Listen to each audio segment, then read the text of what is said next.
ดีค่ะวันนี้แม่รีวิวตุ๊กตานะคะแม่แกะดูนะคะลองจับเดี๋ยวลองแกะดูนะคะนี่เลย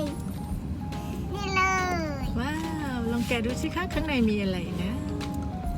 แกะได้ไหมคะ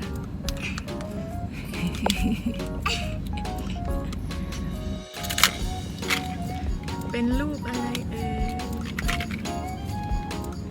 แกะได้ไหมคะเป็นอะไรเอ่ยมันคืออะไรล่ะมันคือนกหวีดนั่นเองเป่าได้ไหมคะเป่าไม่ดัง